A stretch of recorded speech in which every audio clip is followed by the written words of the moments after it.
Primera de Corintios 3:22.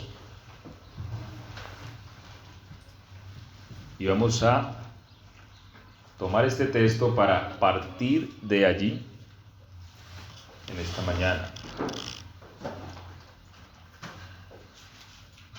Seguimos orando, ya escuchamos los anuncios, seguimos orando por la iglesia, hermanos.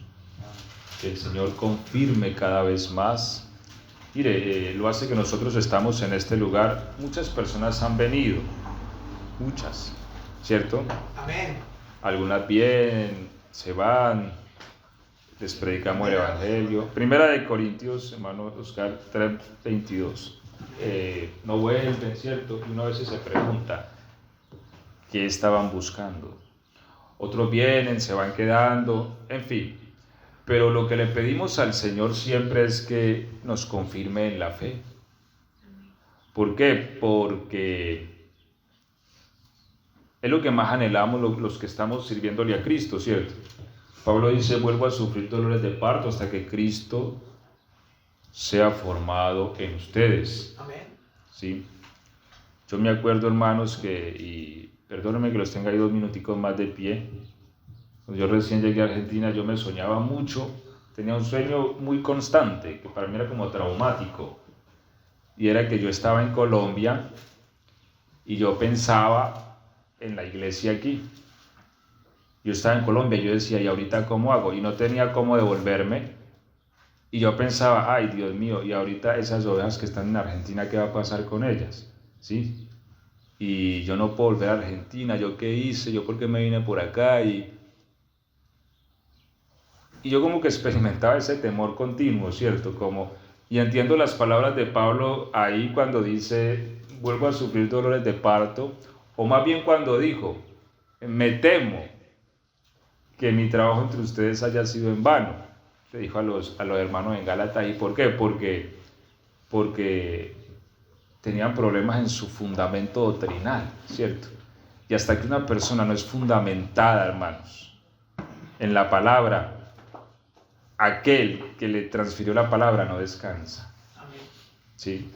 Porque mientras no haya fundamento, hay la posibilidad de que la persona vuelva atrás. Entonces es lo que buscamos y lo que queremos, que la iglesia sea confirmada en la fe. Porque cuando una persona es confirmada en la fe, esa persona es capaz de ir a la muerte por Cristo. ¿Sí? El Señor le dijo a Pedro, cuando regreses, confirma a tus hermanos. Entonces, es el deseo, hermanos, ¿sí? Que seamos cada vez más confirmados en la fe. Amén.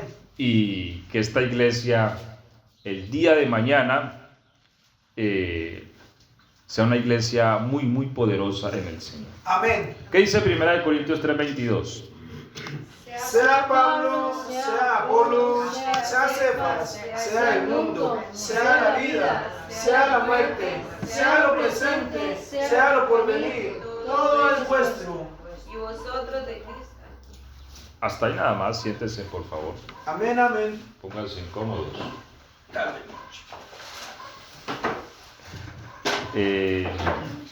Bueno, una vez más dándole la bienvenida a todos. ¿Sí? A todos los hermanos, a las jovencitas que están aquí sentadas, encabezadas por Helen. Amén. Sí. Ya la delantera. Y terminando allá atrás con Ruth y Angelito aquí. Sí. Bendito. Y el Smith, hoy no hoy. ¿Sí? Está recibiendo revelación por sueño. Okay. Está bien, bueno, vamos a la palabra.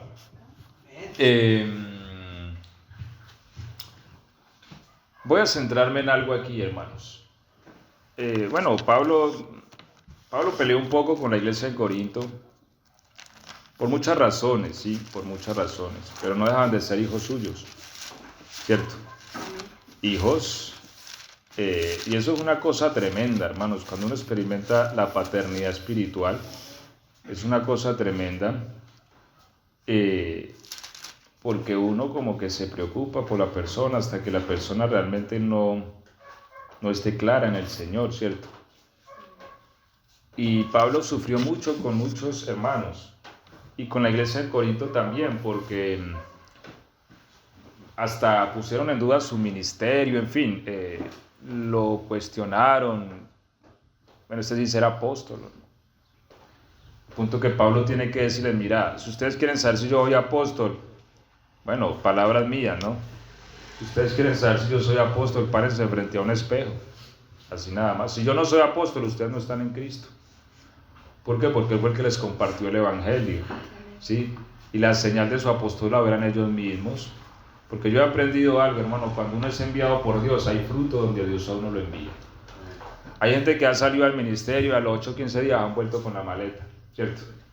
Porque a veces uno cree que esto es con fuerzas humanas, ¿cierto? Pero la confirmación principal siempre de un ministerio reposa en el fruto. Y Pablo les dice, mira, si ustedes creen que yo no soy, entonces ustedes tampoco son, así nada más. Entonces había toda una serie de complicaciones, pero lo que les dice aquí es, mira, porque de hecho habían divisiones ya, este decía yo soy de Pablo, yo soy de Apolos, ¿sí? Yo soy de Cefas, los más consagraditos, yo soy de Cristo. Pablo tiene que discutir eso, mira, es que no se trata de que este es de este o este, acaso crucificaron a Cefas por ustedes, o... no. En fin, viene entonces hablando de todos estos asuntos. Y una de las cosas que él toca también aquí es el verso que leímos, ¿cierto? El 22. Dice, sea Pablo, sea Apolos, sea Cefas, sea el mundo, sea la vida, sea la muerte, sea lo presente, sea lo porvenir, todo es de ustedes. Y esto es tremendo, y aunque no es el tema como tal, pero esto es tremendo porque dice, sea Pablo o sea Apolos. Vea, hermanos, las personas que estamos dedicadas a servirle al Señor son de la iglesia. O sea, la persona que se pare aquí y diga que es que la iglesia es mía está muy equivocada, porque es al contrario, uno es de la iglesia. Amén. Amén. ¿Sí ves? Si usted tiene una necesidad, hermanos, en su vida, usted va a recurrir al pastor, ¿cierto? Amén. Independientemente de la hora que sea, si es una necesidad muy urgente y a las 2 de la mañana usted va a recurrir al pastor. Amén, amén. Eso demuestra que el pastor es suyo. ¿Sí es? Amén. Es decir, nosotros estamos al servicio de la iglesia por causa de Cristo. Y eso es lo que dice Pablo, sea Cefas, todo es suyo, es de ustedes. ¿Sí es? Porque eso hicieron esos hombres, entregarse para que la iglesia fuera formada, ¿sí? Entregar inclusive sus propias vidas. Pablo mismo lo dice en cierto momento, dice, yo estoy dispuesto a ser derramado como libación en el sacrificio de vuestra fe. Y así fue, literalmente, su alma fue derramada hasta el final para la formación de la fe de los creyentes. Pero al punto donde yo quiero llegar, porque no es ese el tema, hermanos, él está haciendo una serie de elementos que son de la iglesia, y entre ellos está el mundo. ¿Sabía usted que el mundo es suyo? Pues si no lo sabía, ya lo sabe. ¿Sí? El mundo le pertenece a usted, hermano. Así lo dispuso el Señor.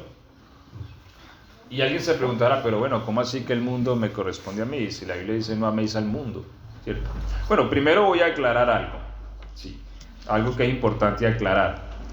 Que cuando la Biblia usa la palabra mundo, ¿cierto, Helen? No siempre significa lo mismo. ¿Sí? Eso sí lo voy a aclarar primero para que podamos entender esto de que el mundo es de nosotros. O de la iglesia, aunque todos somos iglesia, los que estamos en Cristo, ¿no? Bien, no siempre cuando la Biblia usa la palabra mundo se refiere a lo mismo, no siempre. Por ejemplo, la Biblia dice no améis al mundo, ¿cierto? Pero también dice de tal manera amó Dios al mundo, ¿cierto? Sí, se suena como confusión. Claro, como contradictorio. ¿Cómo es que La Biblia nos manda a no amar el mundo, pero la Biblia dice que Dios amó al mundo. Porque son términos diferentes. Pero también dice, de Jehová la tierra y su plenitud, el mundo. Entonces, por lo menos encontramos tres términos. Mire, cuando la Biblia dice, no améis al mundo, se refiere al sistema mundano, ¿sí ves? A lo terrenal, al volvernos terrenales. Cuando la Biblia dice, de tal manera amó Dios al mundo, se refiere a la gente que está sobre el planeta. Y cuando la Biblia dice, de toda la tierra y su plenitud, el mundo y los que en él habitan, se refiere al planeta. ¿Sí? De él son todas las cosas que hay en este planeta. Y mire que por lo menos son tres formas distintas. Ahora, cuando Pablo dice, el mundo es de ustedes, se refiere a todo lo que hay en el mundo. Todo. ¿Sí? Lo que usted pueda ver con sus ojos sobre el mundo le pertenece a usted. Ah, sí, pero ¿por qué entonces no lo tengo? Y ese es el punto que vamos a tocar hoy. ¿Sí? El mundo es de ustedes. Ahora, porque hemos venido hablando acerca del reino del Señor, de la manifestación, hablamos del tribunal de Cristo, y hoy vamos a avanzar un poco. Hemos hablado en otras ocasiones, sino que siempre tenemos que estar hablando por muchas razones. Uno, porque a veces se nos olvida lo que escuchamos, porque es importante estar refrescando. Y otra, porque hay unos que no estuvieron en ocasiones pasadas y así todos nos vamos formando, ¿cierto? Hablamos del tribunal de Cristo y hablamos, hermanos, de que, y soy enfático en esto, sí, para no ser mal comprendido. Porque una de las cosas que dijimos fue de que cómo es posible que vayamos a ser castigados después de ser salvos. Bueno, hermanos, lo importante es que no se lo dijo yo, sino que lo dice la Biblia. Pablo dijo para que cada uno reciba lo que el castigo que se merece o su premio conforme a lo que haya hecho mientras estaba en el cuerpo. Es decir, el texto es claro de que si hay un castigo o un premio. Ahora, ¿por qué es que a veces nos confundimos? Porque muchas veces hemos escuchado que el Señor viene, se lleva a la iglesia, nos vamos a vivir al cielo felices y este mundo se hace un zaperuco y se acaba y ya. Sin embargo, hermanos, yo les he dicho, no es eso lo que la Biblia nos está enseñando. No es eso. Si nosotros realmente escudriñamos las Escrituras, nos vamos a dar cuenta que no es así. Por eso debemos seguir el ejemplo de los habitantes de Berea, que dice la Biblia que después que Pablo les predicó, ellos indagaron diligentemente para mirar si lo que Pablo les decía era verdad. Ellos no dijeron, no, es Pablo además que debe estar en lo cierto. No, pues siendo Pablo y todo, agarremos una Biblia y miremos a ver si lo que Pablo dice es verdad, porque eso de que sea Pablo, nada más, eso hicieron los hermanos en Berea, ¿cierto? Y eso debemos hacer nosotros, hermano. Y si lo hicieron con la eminencia de Pablo, hermanos, mucho más hoy día con cualquiera de nosotros. Entonces, siempre hay que indagar las Escrituras. No termina el plan de Dios. El plan de Dios, hicimos un resumen de todo, se constituye en la finalidad de los tiempos. Es decir, el arrebatamiento de la iglesia es parte, pero no es el final. Porque ya explicamos de que muchos santos, porque recordemos que la Biblia nos llama santos, pues Pablo dice a los santos que están en Corinto, yo le diría, para Pablo, pero ¿cuáles santos están emborrachando en la Santa Cena? Pablo, pero ¿cuáles santos están peleando? Que este es de Apolos, que este es de Cefa, están agarrados en discusión. Pablo dice que son santos, ¿sí? Pero aparte de ser santos, hablábamos el domingo, tenemos que un llamado ¿a qué? A la santificación, ¿sí? Entonces, muchos santos han muerto, pero no han muerto en la medida de la santificación que necesitaban morir, ¿cierto? Muchos hermanitos han muerto sin llegar a la perfección. Vean, hermanos, ¿la perfección se puede lograr en esta vida? Sí. Sí se puede llegar. Y eso es otro tema, sino que a veces hay que hablar muchas cosas para poder que comprendamos globalmente el asunto. Pero yo en cierta ocasión les hablé de la perfección que Dios busca en nosotros. Y la perfección no se basa en no cometer ningún error, no. El Señor le dijo a Abraham, camina delante de mí y sé perfecto. La perfección se fundamenta en cumplir el propósito para lo que fue hecho, ¿cierto? Les pongo un ejemplo, mira, allá afuera hay un par de motos, ¿cierto? Solamente está la mía, o no está la mía, miren. Supongamos que allá está, bueno, Pregúntale a la portería. tengo fe que está la moto mía allá afuera. Bueno, esa moto que yo tengo, por ejemplo, les voy a poner un ejemplo, esa moto fue hecha para, no sé, para correr a máximo 90, 100 kilómetros, siendo mucho, ¿cierto? Sin ir a acabarla, pues. Ahora, yo salgo a andar en la moto y ella anda a la velocidad que yo necesito y para mí es perfecta. ¿Sí? No, yo tengo problemas con la moto. Ahora, alguien pasará en una moto 650 y va a 180. Ahora, la mía es imperfecta porque no anda a 180 o a 200. No, porque es que la mía fue hecha para andar a esa velocidad y a esa velocidad anda y es perfecta. Amén. ¿Cierto? Ahora, pero si la 650 llega a 80, 90 y 100 y no anda más, es imperfecta. Porque esa moto sí fue hecha para correr más. ¿Cierto? O un auto de carreras fue diseñado para andar a 300 kilómetros, no sé, 250. Si anda a 100 o a 180 es imperfecto. Pero el que usted tiene que anda a X velocidad es perfecto. ¿Me hago entender? Entonces la perfección no se fundamenta en que yo cometí un error. Abraham cometió errores y cometió pecados también, pero fue perfecto porque cumplió el propósito para lo cual Dios lo creó. ¿Sí? Dios tenía un propósito con él y era madurar su fe para traer a Isaac. Y de Isaac a Jacob, y de Jacob a los 12 patriarcas, de los 12 patriarcas a la nación de Israel, y de la nación de Israel al Cristo. Amén, amén. El cual es nuestro Salvador. Entonces, hermanos, la perfección se fundamenta en cumplir el propósito. ¿Sí? Entonces sí se puede llegar a la perfección en vida, pero muchos santos han muerto sin ser perfectos. Y el tribunal de Cristo va a juzgar es eso, la perfección. ¿Por qué? Porque uno se limita de ser perfecto porque se enfoca en otras cosas y no en el propósito de Dios para mí. ¿Qué es lo que hablábamos el domingo? Uno debe buscar cada día la voluntad del Señor. Dios, ¿qué quiere hacer conmigo? Pero uno a veces pone en la agenda 1000 cosas y nunca le ha preguntado a Dios nada. Amén, es verdad. Y el problema, hermanos, es que el tiempo corre y no para. ¿Sí? Día que se fue, semana que se va, y eso no vuelve. Ahora, yo me ocupo en otras cosas, dejo de ocuparme en el propósito, la muerte me va a llegar y aunque soy salvo, no cumplí el propósito, no llegué a la perfección. Y eso es lo que Dios me va a demandar y a juzgar.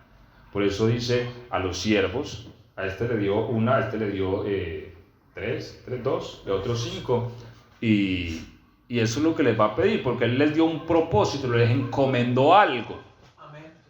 Es que la salvación no tiene que ver con ese asunto, hermano. La salvación es un regalo de Dios. Pero cuando Dios nos salva, Él nos encomienda algo. O sea, nosotros no fuimos salvos porque sí.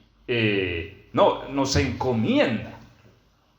A uno le da 1, a otro le da 2, a otro 5. Es decir, todos nos recibimos parejo acá. A uno más que otro. Pero Dios busca que cumplamos ese propósito.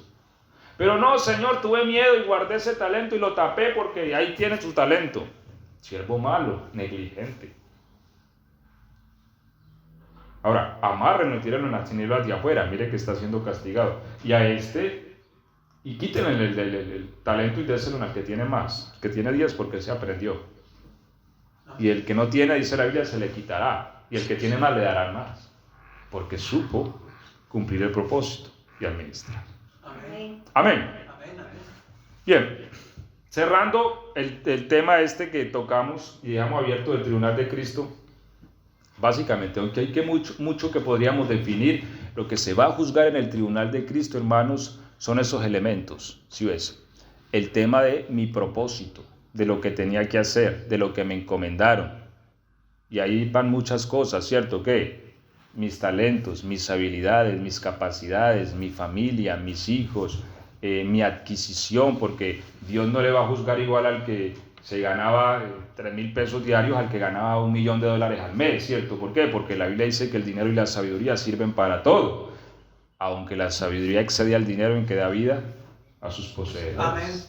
Entonces, todo lo que yo tengo, lo tengo porque Dios me lo ha puesto en la mano. O sea, es que uno no es que yo soy muy inteligente y he conseguido esto, no, porque muchos más inteligentes que nosotros no tienen que comer, ¿cierto?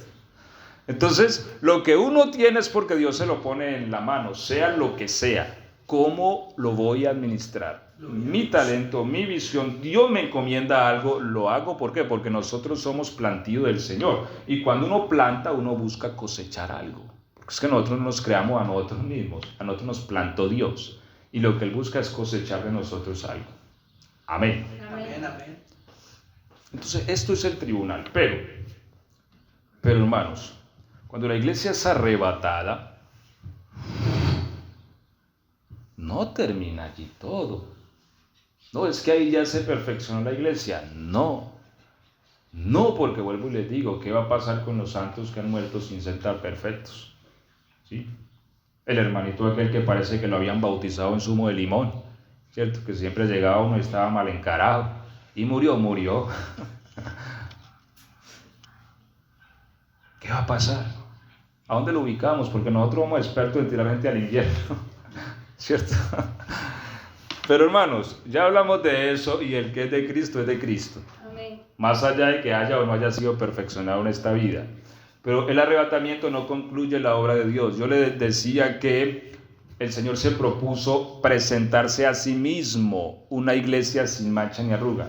Escuche, presentársela. Pero ¿cuándo Él va a lograr ese propósito? Al final de los tiempos. ¿Cuál es el final de los tiempos? No es el arrebatamiento. Bien, sí estamos en los finales, porque, es decir, teológicamente hablando, los tiempos están divididos en dispensaciones, y estamos a los albores de la última dispensación, que es la del reino, pero sigue siendo tiempo, no se ha pasado a la eternidad, no se llega a la eternidad. Inclusive una vez se dice que cuando se muere pasa a la eternidad, y tampoco es verdad.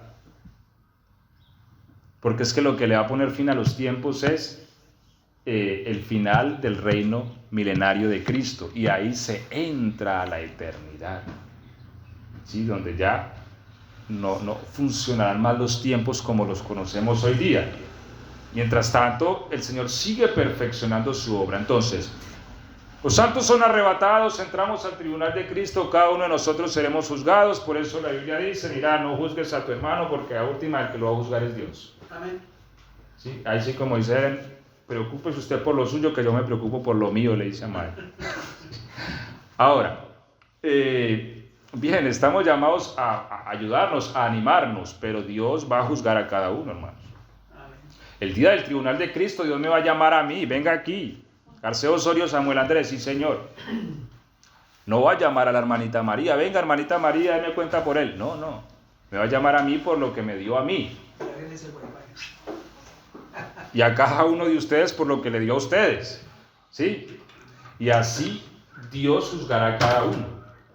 Entonces, allí, y quiero llegar al punto en donde hemos leído acerca de que el mundo es de nosotros, hermanos.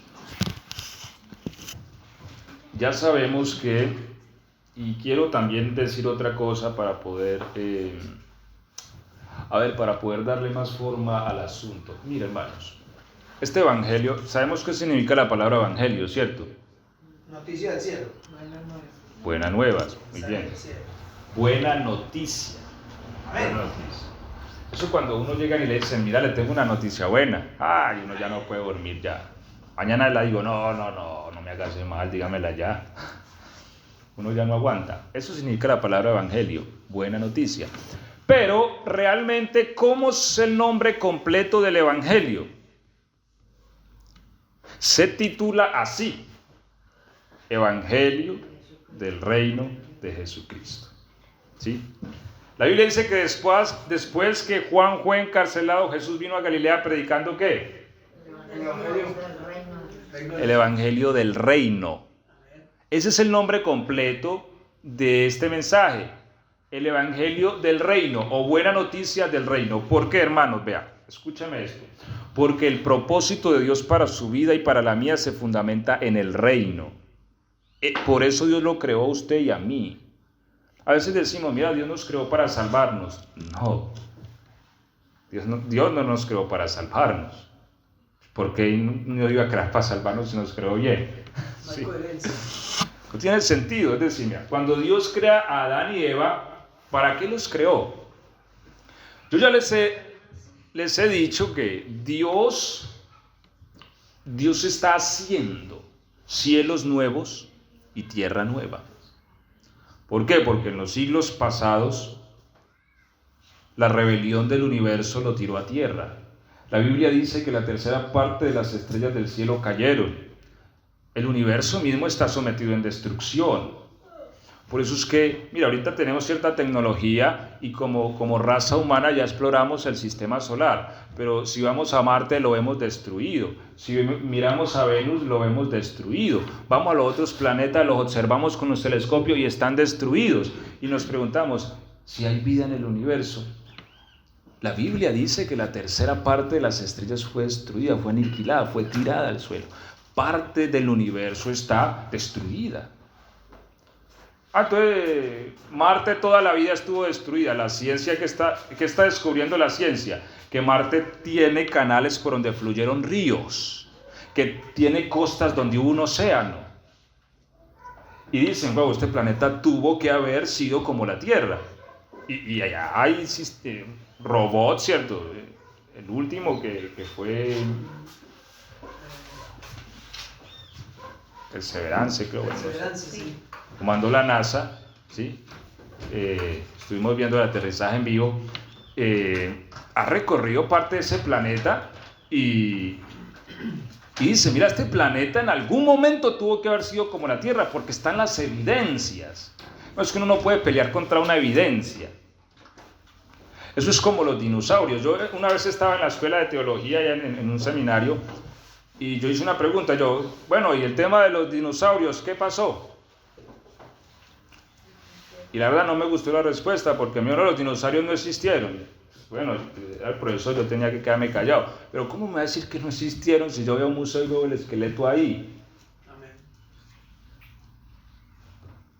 Si uno hace un hueco ahí y encuentra un esqueleto humano es porque ahí tuvieron que haber metido a alguien. O sea, yo no puedo decir, no, ahí no metieron a nadie, pero mira el esqueleto. ¿Sí? Está la evidencia, ahora eso es otro tema, ¿no? Pero estamos en el tema de Marte. Ahora, lo encuentran que era como la Tierra. Hermanos, vean, cuando uno aprende a conocer al Señor, uno se da cuenta del Dios que tiene. ¿Usted cree que Dios va a crear un planeta para tenerlo ahí feo, desocupado? Otro allí, otro allí, otro allí, eso. Venus es un infierno. Es un infierno. Las temperaturas son más arriba de los 400 grados, 500. Y su atmósfera es súper pesadísima. Por eso no lo pueden explorar desde dentro, porque lo que meten allá lo aplastan. ¿Usted cree que Dios, ahí se ve el carácter del Señor? No, no. Sin embargo, ellos cuando investigan se dan cuenta de algo. Aquí pasó algo. A Venus, la NASA, ¿sí? la comunidad científica, a Venus lo llama el hermano gemelo de la Tierra. Porque ellos decían, ese planeta era como este mismo. Y surge la misma pregunta, ¿qué pasó? Y ahí es donde vienen las teorías, ¿cierto? Las suposiciones, que esto, que allí, que esto y que lo otro. Pero hermanos, así como está Marte, así como está Venus, así estaba la Tierra. Pues la Biblia dice que la Tierra estaba vacía y desordenada. Así la encontró, la Biblia dice en el capítulo 1, en el principio Dios creó los cielos y la tierra. Pero en el verso 2 dice, y la tierra estaba vacía y desordenada. Hermanos, Dios no es Dios de desorden, dice Pablo. ¿Sí? Dios no es Dios de desorden, es decir, si la tierra estaba desordenada, Dios no la hizo desordenada. Porque Dios no es Dios de desorden. Entonces, todo el universo cayó, todo. o gran parte de él, ¿cierto? Por una rebelión universal. Sin embargo, Dios quiso restaurar la tierra, lo dice Isaías, que la formó y la compuso. ¿Por qué yo tengo que componer algo? Está descompuesto, ¿cierto? Dice la Biblia en Isaías. Por ahí está el verso, si me lo ayudan a buscar. El Señor que hizo la tierra y que la compuso. Ahora, el Señor toma la tierra, la recrea. La tierra fue recreada. Y por eso, hermanos, es que encuentran, mire, por eso es que encuentran estos huesos, que realmente no son huesos sino fósiles de dinosaurios, y cuando les pasan pruebas como el carbono 14 y otras pruebas químicas dicen, oye, esto data de millones de años, o sea, no coincide, ¿cómo hay tanto tiempo entre ellos y nosotros?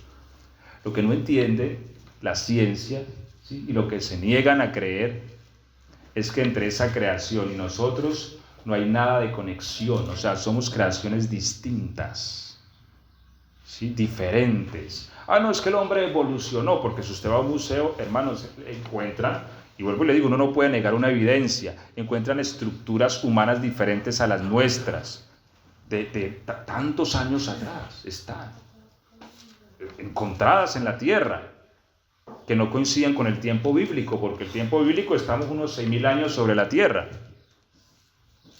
¿Sí? Entonces, ¿por qué estos datan que de 2.5 millones? Ese es el Neandertal, venimos de allá, este es el Homo sapiens. Cada día encuentran nuevas razas. Y hoy hay una discusión en la ciencia y se está replanteando. De hecho, hace muchos días se empezó a replantear la teoría de Darwin. Porque cada vez se encuentran un nuevo fósil que les desbarata todo. Han encontrado infinidad de razas humanas. Entonces decimos, ¿de cuál venimos pues? Sí, y lo que no entienden es que esa creación y esta son distintas. ¿Por qué? Porque antes que Dios restaurara este mundo, hubo una rebelión cósmica. ¿Por qué? Porque este gran ser que hoy día conocemos como Satanás no quiso permanecer en la verdad y reveló el universo. Ahora, Dios toma la tierra y crea del polvo de esa tierra a un hombre y a una mujer, ¿cierto? ¿Para qué los creó? No para salvarlos, porque volvemos al punto, a veces decimos, no, Dios creó al hombre para salvarlo. No, Dios lo creó para que a través del hombre, el hombre sufriera un proceso de madurez. Miren, el propósito de Dios con el hombre siempre ha sido el mismo y nunca ha cambiado, porque el propósito de Dios no cambia. Es decir, Dios es en el sí y en el amén, eso dice la Biblia. Y qué bueno, porque nuestro Dios no cambia. Eso nos garantiza a nosotros salvación eterna. Por eso Dios pone pacto, por eso Dios pone promesa. Y su pacto es eterno. Dios nos va a salvar, sí, pero ¿será que dentro de 1.000.000 de años de pronto Dios cambia de parecer? Y ya no nos va a querer más. No. Él es el mismo para siempre. Hizo pacto con nosotros, pacto eterno. Nunca, nunca va a cambiar. Ahora, Dios creó al hombre para que éste tomara el gobierno del reino caído, ¿cierto? Porque el reino de Satanás no ha sido plenamente aniquilado todavía, aunque ya ha sido juzgado. Cristo lo dijo, el príncipe de este mundo ya ha sido juzgado, es decir, el veredicto ya le fue dado, pero no ha sido retirado aún. Porque la entidad que va a tomar el gobierno, que es usted y yo que somos la iglesia, no está terminada. Sí, entonces, Dios crea al hombre y a la mujer, ¿para qué? Para que ellos empiecen una formación espiritual. Primer paso de la formación espiritual, tomar del árbol de la vida. ¿Qué era el árbol de la vida y qué representaba a Cristo? Tomaban del árbol de la vida, tomaban a Cristo, Cristo los llenaba. Y a través de la sabiduría de Cristo iban a gobernar la tierra. Y a través de ese gobierno se expanderían a toda la creación por medio de Dios. No pasó así.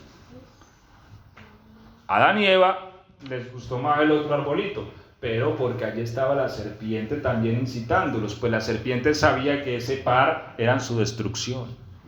Porque la serpiente que dice Apocalipsis 12 que es el diablo y Satanás, sabe que mientras usted y yo vivamos, su reino no va a ser firme. Es decir, Satanás va a ser totalmente aniquilado solo cuando usted y yo estemos perfeccionados.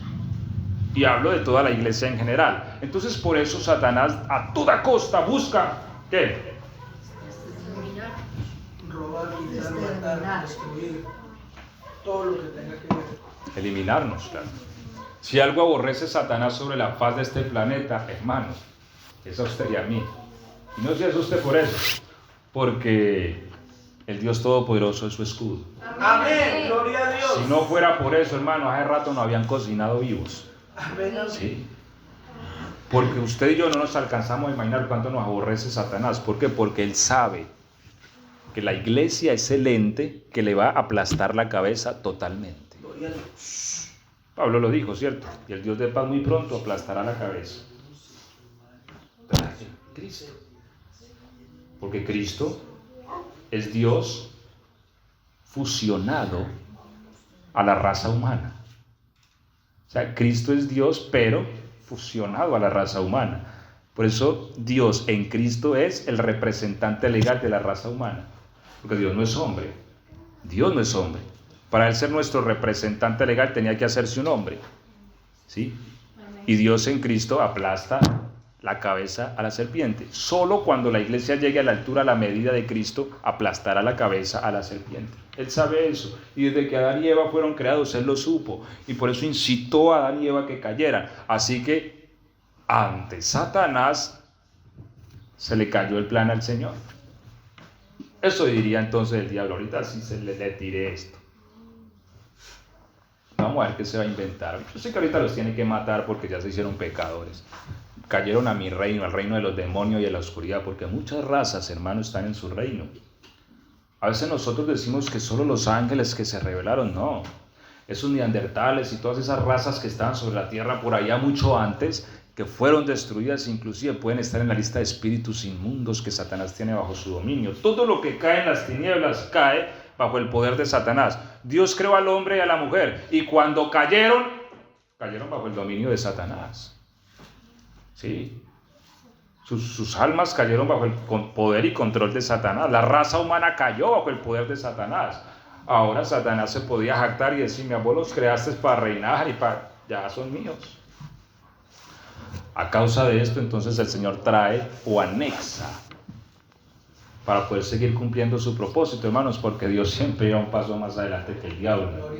¿Cierto? Ahora, por eso les digo, Dios no creó al hombre para ser salvo, pero cuando el hombre se revela, ahora Dios anexa algo más, y es que la salvación. Dios anexa la redención, el plan de salvación por medio de Cristo. Y por eso vino al mundo y ofreció su vida para redimirnos nuevamente y hacernos de Él otra vez. ¿Cierto? Ahora en Cristo volvemos a Él. ¿Para qué? Para que Dios pueda continuar con su propósito. ¿Cuál es su propósito? Entregarles el reino a ustedes. Por eso Él dijo: no teman, manada pequeña, porque a su Padre les ha placido darles el reino. ¿El reino de qué? De los cielos. ¿Sí? Ahora, Satanás sabe a estas alturas de la vida que no pudo. ¿Sí? Que Dios, cuando se propone algo, es imposible que alguien le estorbe. ¿Sí? ¿Y qué especial es eso? Por eso yo descanso en el Señor, hermano. La Biblia dice que Él se propuso hacer una iglesia sin mancha ni arruga. Yo digo, gloria al Señor. Y por eso yo les decía, eso no depende de nosotros. No, es una cuestión que Él se propuso. Y cuando Dios se propone algo, hermanos, ¿quién podrá impedirlo? Amén. ¿Quién? Amén. Nadie. Él se propuso perfeccionarlo a usted, ya. Amén. Él lo va a perfeccionar. Y yo les decía, si tiene que ponerlo, si tiene que ponernos inclusive en el molino y molernos, nos va a moler. Amén. ¿Cierto? Amén. Pero que lo va a perfeccionar, lo va a perfeccionar. Y hermanos, y tenemos que ser entendidos, ¿cierto? O sea, uno, ¿para qué lo tienen que moler sin necesidad? No, Señor, tranquilo que yo voy a obedecer. ¿Sí? Porque si usted es hijo de Dios, tiene que ser perfeccionado, sí o sí. Ah, que es que me voy a desatinar. Bueno, desatínese, pero garrote le van a dar. ¿Sí? Seguro que sí, lo va a perseguir el padre, porque la Biblia dice que el padre disciplina a todo el que es hijo. Amén. Yo sería muy responsable, yo tengo 2 hijas y sería yo muy responsable si una se desatina y se va, pues yo no hago nada, ¿cierto? Tengo que hacer algo porque soy el padre. Y si uno persiste en desobedecer, hermanos, disciplina le va a llegar. Amén. Hermano pastor, Proverbios capítulo 3, verso 12 dice que porque Jehová el que ama castiga como el padre al hijo a quien quiere. Amén. Ahora, ya teniendo este contexto, hermanos, el arrebatamiento no concluye con la formación de la iglesia. Es un paso más. ¿Para qué? Para entrar en la primer fase del reino de Dios. El reino de Dios no se ha manifestado todavía, ¿sí? Es decir, hay una manifestación para aquellos que viven por la fe. Digamos, nosotros por la fe vemos el reino de Dios, ¿cierto? Lo vemos en ¿dónde? En nuestras vidas. Nos transformó, nos cambió. Vemos el poder de Dios en nuestra familia, pero el mundo no lo ve. Es decir, el reino de Dios no se ha manifestado al mundo. Pero el reino de Dios se va a manifestar en una primera etapa, y es con el regreso de Cristo, ¿cierto? La iglesia es arrebatada y ya sabemos que el mundo, Dios lo entrega al poder de un personaje llamado el anticristo. ¿Por cuánto tiempo? 42 meses, Apocalipsis 13:5. Se le va a dar autoridad por 42 meses. Durante ese tiempo, Él va a hacer y deshacer en este mundo. Pero, una vez concluido ese tiempo, va a suceder lo que se llama el regreso de Cristo. Amén. Que es lo que esperamos, ¿no? Ahora, tengamos en cuenta que el arrebatamiento y el regreso de Cristo son hechos diferentes, ¿cierto? El arrebatamiento es algo que es misterioso en su esencia. ¿Por qué? Porque la iglesia es llevada a la presencia de Cristo, junto con los muertos en Cristo, ¿sí? Los vivos sobre la tierra y los muertos en Cristo, ambos se juntan en un solo grupo y todos son llevados delante de Cristo. Pero es misterioso en el sentido que la gente va a percibir una desaparición, pero algo inexplicable, ¿sí? Es decir, nadie va a ver a Cristo. Nadie de los que quedan en el mundo. La iglesia es llevada. ¿En qué tiempo? La Biblia dice que en un abrir y cerrar de ojos. Eso va a ser al instante, ¿cierto? Seremos transformados y seremos arrebatados, llevados. El mundo entra en el caos más terrible que haya vivido la raza humana. Y al final de ese periodo que dura 42 meses, que dice Apocalipsis 13:5, aparece el Señor. Y ahí todos lo van a ver, toda la raza humana. Gloria a Dios. Sí. En 2000 años, por primera vez, Cristo va a ser manifestado a toda la raza humana. Ahora, se va a dar en un contexto de guerra, que ya también es otro tema que vamos a hablar, ¿no? Que es la guerra de Armagedón. ¿Sí? Cristo aparece en ese contexto, pero Cristo aparece con un grupo que también lo hemos leído, ¿cierto? Creo que está en 17:14 de Apocalipsis, con un grupo de personas.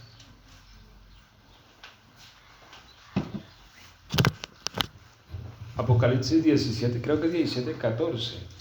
Dice 17:14, pelearán contra el Cordero y el Cordero los vencerá, porque Él es Señor de señores y Rey de reyes, y los que están con Él son llamados y elegidos y fieles. Amén. Amén.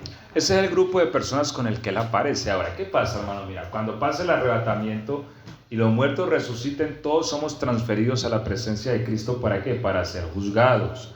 ¿Por qué? Porque el juicio empieza por casa. Ahora, en ese juicio se va a determinar, mira, usted sencillamente lo van a castigar, a usted lo van a, en fin. Y este grupito que va a ser premiado viene porque este grupo va a tomar el reino con Cristo. ¿Sí? ¿Me he hecho entender hasta ahí? Este grupo aparte que ya está perfeccionado, que aprendió a hacer la voluntad de su Señor en vida, estos ya están listos. Estos son vestidos de lino fino, esos son los que aparecen con el del caballo blanco. La Biblia dice que el lino fino son las acciones justas de los santos. Y este grupo aparece, son llamados, elegidos y fieles, porque llamados es toda la humanidad. Elegidos los que estamos aquí. Y fieles, usted y Dios lo sabe. ¿Cierto? Cada uno de nosotros sabemos qué tan fieles somos en lo que se nos ha dado. La fidelidad tiene que ver con lo que se nos ha dado, con lo que tenemos en la mano, con lo que Dios ha puesto a nuestro cuidado. Eso tiene que ver la fidelidad. Pero los que aparecen con Cristo son llamados, elegidos y fieles. Tienen que tener esas tres cualidades. No toda la iglesia va a estar a ese punto para ese momento. Por eso siempre, hermanos, siempre, y esto siempre ha sido así. Aunque la iglesia sean tantos, siempre hay un grupo que va madurando primero. A esto la Biblia llama las primicias. Ahora, con este grupo el Señor va a venir. La iglesia entera viene en la tierra, pero con este grupo va a tomar el gobierno. Dice la palabra que matará entonces al anticristo, porque ahí le va a dar la cara a esa persona del anticristo. Matará al impío con la espada que sale de su boca y lo destruirá con el resplandor de su venida. Amén. Y los demás fueron muertos. Ahí se forma una batalla. Y dice la palabra que a Satanás lo van a atar 1000 años. Mire que ni siquiera ha terminado todavía el trabajo de Satanás, porque el trabajo de Satanás termina en el lago de fuego. Ahí ya, su aniquilación total. Todavía, aun cuando Cristo regrese, a Satanás no lo van a tirar al lago de fuego, lo van a atar en el abismo, dice la Biblia, por 1000 años. Sí, Apocalipsis, vamos a leerlo. 20. Versículo 1. Y a un ángel que descendía del cielo con la llave del abismo y una gran cadena en la mano. 2 y 3. Y prendió al dragón, la serpiente antigua, que es el diablo y Satanás, y lo ató por 1000 años, y lo arrojó al abismo, y lo encerró, y puso su sello sobre él, para que no engañase más a las naciones, hasta que fuesen cumplidos 1000 años. Y después de esto, debe ser desatado por un poco tiempo. Amén. De tiempo. Amén. Entonces, bueno, mire, si uno escudriña la Biblia, uno se da cuenta de algunas cosas que uno no ha escuchado y que a veces no le han enseñado, pero el regreso de Cristo no pone fin a los tiempos. El regreso de Cristo no aniquila la raza humana como raza. ¿Sí? ¿Por qué? Porque el regreso de Cristo, cuando Cristo regrese, van a seguir viendo humanos sobre la tierra. Y no me estoy refiriendo a la iglesia, humanos. Es decir, la gran tribulación no aniquila la raza humana. Por eso yo les decía que a veces nosotros nos han enseñado que la iglesia arrebatada y esto aquel que quedó se perdió y se aniquiló. Ahora, si tomamos un texto bíblico para darle soporte a eso, no existe. Porque el regreso de Cristo tiene como propósito gobernar las naciones. Eso ha sido una promesa que si usted se lee a Isaías todo, están 1000 veces. Cristo viene a gobernar las naciones. A Él se le prometió el reino. Él va a gobernar estos países. Los mismos países que usted conoce hoy día. Porque hasta este momento no ha empezado la eternidad. Es decir, los cielos nuevos, la tierra nueva y la nueva Jerusalén santa de oro no aparece hasta que se le ponga fin a los tiempos. Ella aparece en la eternidad. ¿Sí? ¿Me hago entender? Amén. ¿Sí? Amén. ¿No hay pregunta hasta ahí? Cristo, cuando viene a tomar control, viene a tomar reino de las naciones. Estas naciones, Argentina, Perú, Chile, Colombia, Estados Unidos, todo. Porque a Él se le prometió el reino. ¿Sí? Eso fue lo que Satanás le ofreció en el desierto, ¿recuerdan? Así que le mostró las naciones de la tierra. Yo te las daré, a mí me han sido dadas. Si postrado me adoras, dice el sinvergüenza este. Y el Señor le dice, ¿cierto? Escrito está, y lo reprendió, y lo escrito está: Satanás, al Señor tu Dios adorarás, solo a Él servirás. Amén. Es verdad. Ahora, las naciones son de Cristo. Le han sido prometidas. Pero si nos encajamos en el tiempo, a ver, no hablando en la eternidad, sino encajados en el tiempo, en el momento, no. ¿Cuándo Apocalipsis dice que sí? Vamos a leerlo, Apocalipsis 12.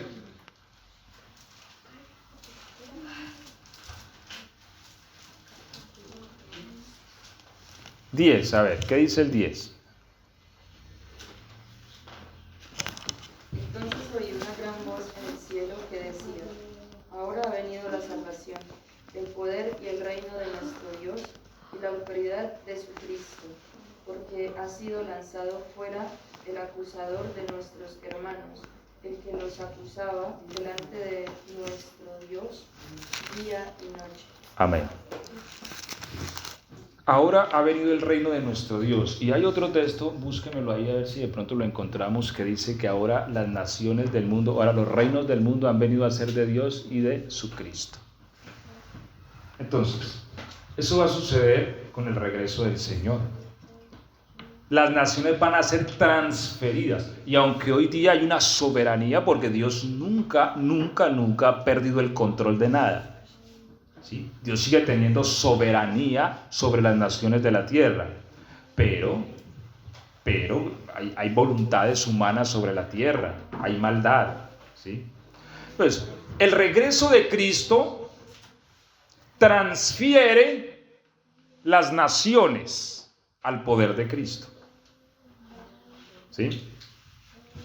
Transfiere las naciones. Y Cristo, ahí se va a cumplir lo que dice Isaías 53. Con los fuertes repartirá despojos. ¿Sí lo recuerdan? Hemos leído mucho Isaías 53, el sufrimiento del siervo de Jehová. Isaías 53 está hablando de Cristo. Cómo Él sufrió y al final le dice, yo le daré parte con los fuertes y con los fuertes repartirá despojos. ¿El despojo qué es? El despojo es cuando alguien iba a la batalla y vencía, se quedaba con lo que el otro tenía, ¿sí? Eso es despojo. Cuando Cristo aparezca, Él se va a enfrentar nuevamente al anticristo, lo aniquilará, Satanás va a ser atado y Él va a tomar los despojos. ¿Cuáles son los despojos? Las naciones, los países. ¿Por qué? Porque los países en este momento, hermano, están bajo la influencia ¿de quién? ¿Usted cree que de dónde viene la agenda del aborto? La agenda gay. Hermano, la comunidad LGTBI, lo que más le quieran poner de ahí para adelante, no es una fuerza política, eso es una mentira. O sea, no es un grupo tan grande como para llegar a ser una fuerza política. ¿Por qué eso tiene tanto poder en la política? Porque hay dinero en el medio. ¿Y de dónde viene el dinero? De poderes supranacionales, ¿sí? Agendas de la ONU. Y en medio de la ONU se sienta Satanás. ¿De dónde vienen todas esas agendas? Del aborto, de esto, que todos los países tienen que ir cayendo, porque usted los ve como fichas de dominó cayendo uno tras otro sobre eso. Entonces todo Latinoamérica, entonces aprobaron allí, en Colombia, aquí, todo el mundo tuvo que aprobar. Y uno dice, ¿por qué? Porque un día el presidente se levantó y dijo, hay que pesar de las mujeres, ¿verdad? Hay que aprobar el aborto, aprobémoslo. No. Detrás de eso viene dinero que domina, porque a través del dinero Satanás gobierna este mundo. ¿Sí ves? Y si no aprueban estas políticas, quitamos estos beneficios. Tú verás. Y como se necesitan, y sí, entonces sí, digamos que sí, a la final eso. Y al principio la gente se revela y lo van metiendo en su ay, hasta que todo el mundo no dijo nada y ya. ¿Me hago entender? Amén. Y detrás de todo está Satanás. Él tiene influencia e injerencia sobre las naciones de la tierra, hermanos. Entonces uno a veces dice, no, es que el diablo vino esta noche a molestarme. No, hermano, el diablo estará por ahí en la Organización de las Naciones Unidas viendo cómo elimina el cristianismo, viendo cómo implanta un desorden familiar en la tierra, viendo cómo acaba con el que realmente tiene una fe real, cómo le manda a sus demonios, cómo quita, porque en Colombia, por ejemplo, según un estudio que se hizo, se ha trocado mucho la agenda, este tema del LGTBI, y se han dado cuenta que es por el tema de las iglesias cristianas.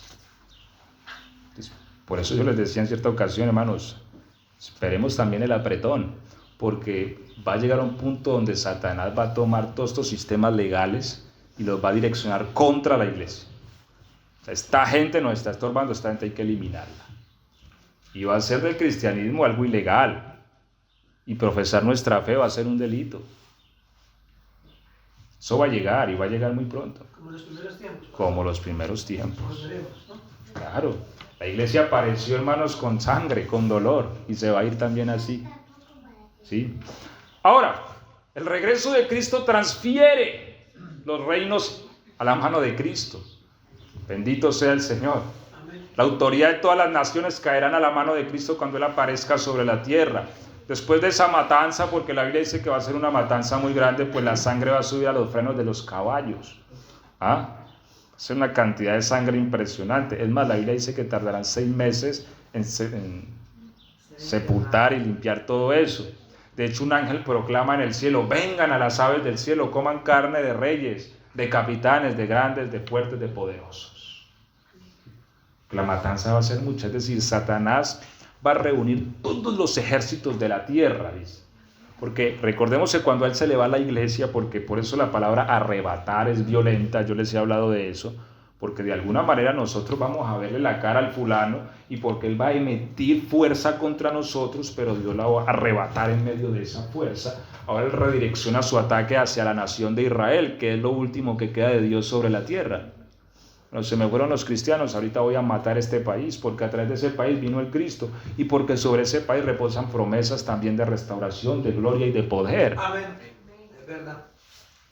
Así que no les va a dar la más mínima oportunidad, no les mandas una bomba atómica o vamos a mandarle algunos F-16, no, dice la Biblia que reúne a todas las naciones del mundo contra ellos. Pero serán vencidos, según la palabra. Eso sucede en el valle de Josafat, ¿cierto? Y claro, Israel está en medio del ataque, Israel está cayendo, Israel está siendo aniquilada. Ahí es donde aparece el Cristo. Y ahí se cumple la promesa también para ellos que dicen: mas a vosotros los que creen en mi nombre nacerá el sol de justicia y en sus alas traerá salvación. Esto es una película impresionante, hermanos, en su sentido de sucesos, pero es gloriosa porque es verdad. Amén. El Señor le dijo al apóstol Juan: escribe porque estas palabras son fieles y verdaderas. Cuando están siendo aniquilados ya, a punto de que esos números de millones de judíos sean lanzados al Mediterráneo, aparecerá el sol de justicia. La Biblia dice que el cielo se rasgará y aparecerá uno en un caballo blanco, y tras él otros que son llamados elegidos y fieles, vestidos de ropas blancas en caballos, hermano. Yo quiero estar entre ese grupo. Amén. Amén. Qué bueno serle fieles a Dios para que estemos en ese grupo que aparecen con Él, hermano. Entrar en batalla con Él, eso es una honra muy impresionante, ¿sí? Entrar en batalla con el Señor, y cuando el anticristo ve que aparece y se rasga el cielo, redirecciona su ataque contra el Señor, ¿sí? Todos los ejércitos contra Él. Y esta será la plaga, dice Zacarías, con la cual heriré a las naciones que se rebelan, pues se les caerá la lengua de ellos estando de pie, una especie de armamento químico. También dice Zacarías, ¿cierto? Aquel día será conocido del Señor, que no será día ni noche, habrá una penumbra, o sea, el cielo será cubierto como de una nube espesa, como que van a explotar armas. No sé qué va a hacer el anticristo ese día contra el Señor, va a lanzar cosas. Y es tremendo porque el escenario, cuando uno lo lee en Zacarías, es muy parecido a un ataque nuclear. Pero ¿sabe qué me parece a mí lindo de esto?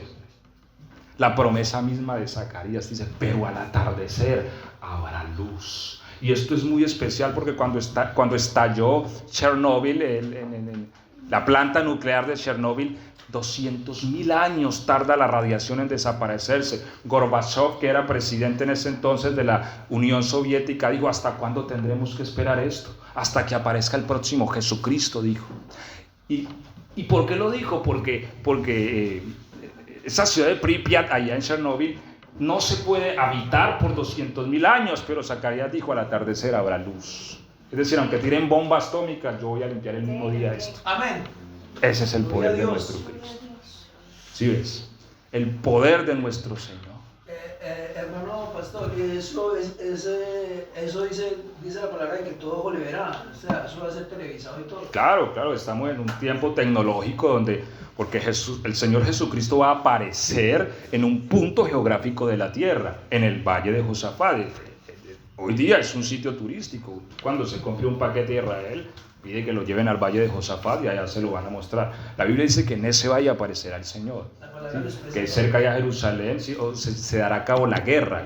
El Señor realmente descenderá sobre los montes el monte de los Olivos, que es donde Él subió.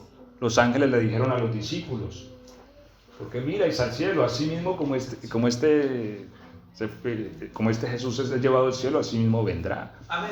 ¿Sí? Y la Biblia dice que cuando Él pisa el monte de los Olivos, el monte se partirá. Es una cosa de poder. Amén. Claro, allí van a estar todas las cadenas televisivas, ¿cierto? Va a estar CNN y todos estos, aquellos que en este momento se acaba de aparecer lo extraterrestre. Yo no sé qué van a decir, lo cierto es que eso va a ser televisado mundialmente y todos lo van a ver.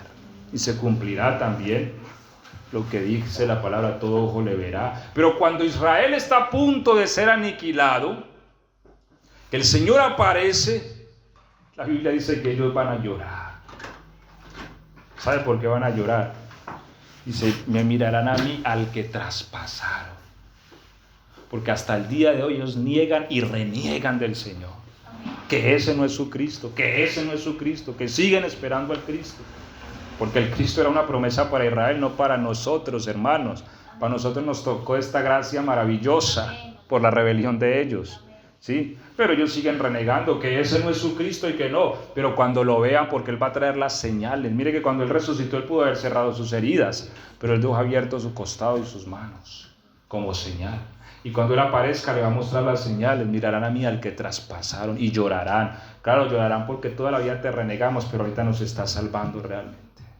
Aleluya. ¿Sí? Y ese es el pacto que haré con la casa de Israel en aquellos días. Pondré mis leyes en sus mentes y las escribiré en sus corazones. Y nunca más. Y allí todas estas promesas que están sin cumplirse se empezarán a cumplir. Vamos concluyendo con algo. Cuando el Señor tome control, entonces repartirá despojos. Así como lo dice también Lucas 19, 17. ¿Quién lo lee, por favor?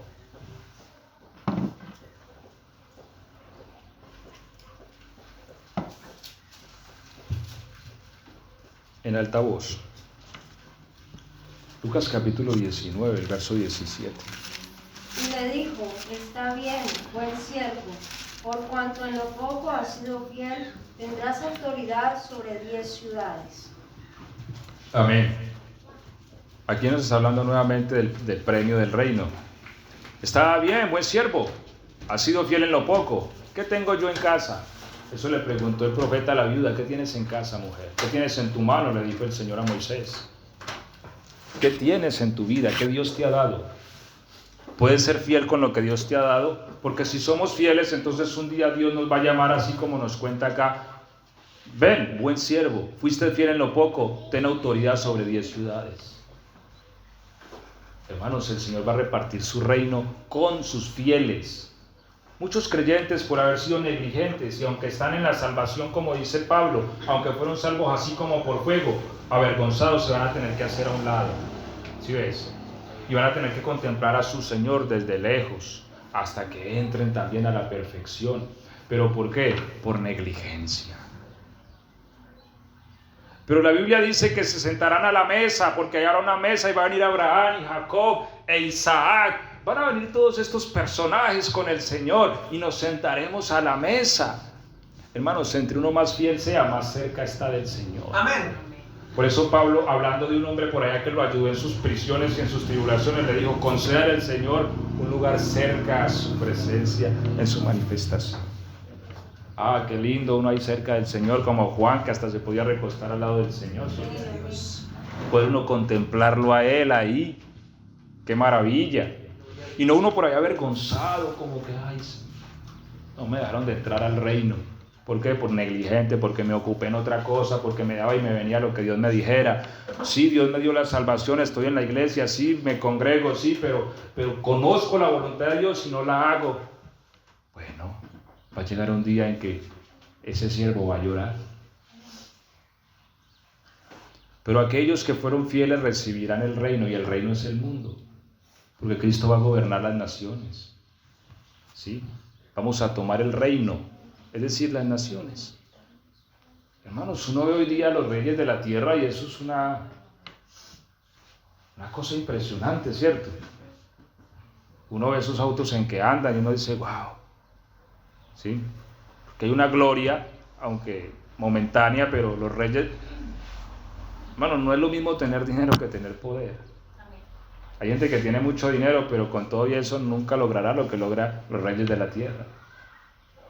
O sea, los reyes de la tierra mueven este mundo que si Dios no se les pone en el medio, ¿qué no harían? ¿Sí?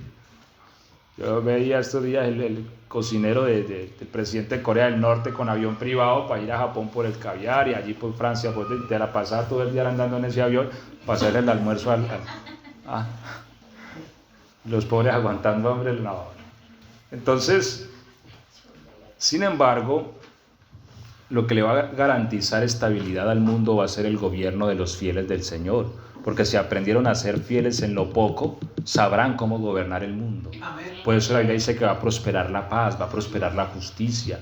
El dinero que hoy se emplea para la guerra, la Biblia dice que no se va a emplear más para eso, sino que se va a invertir en la agricultura. Amén, ¿Sí? amén. El presupuesto de guerra de los Estados Unidos de este año será una fortuna.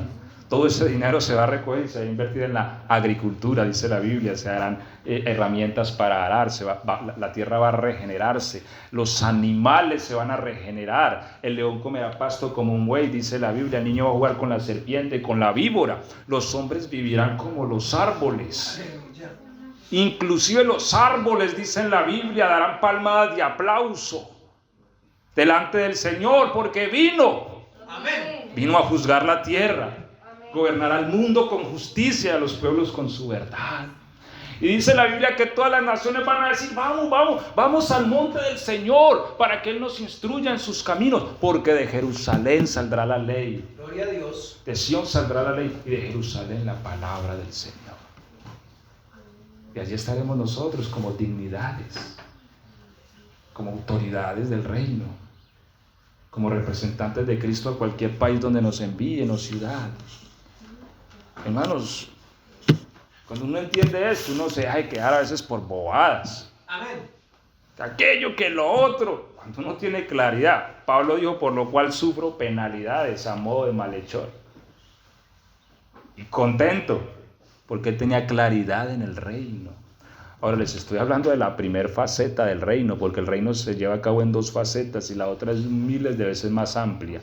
Sino que para entenderla tenemos que entender la primera.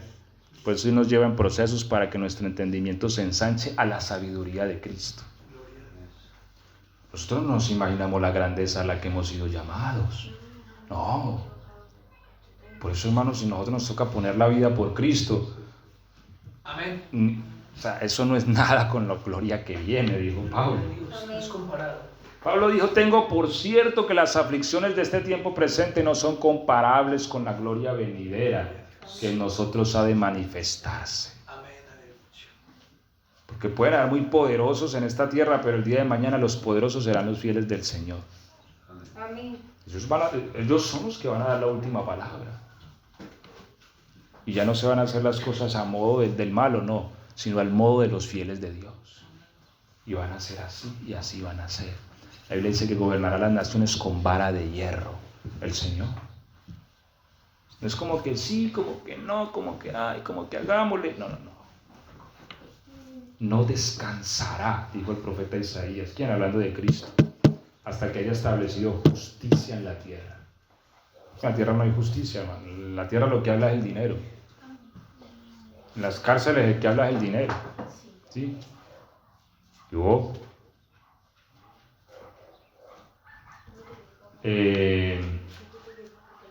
En muchos juzgados, silencio por favor, silencio. En los juzgados lo que habla es el dinero. ¿Sí? Pero Cristo va a hacer que esto se ponga diferente. Amén. Y lo llamó a usted y me llamó a mí para que participemos de esto. Gracias. ¿Sí? Vamos a estar de pie, hermano, vamos a orar. Amén. Y vamos a darle gracias a Dios por su palabra.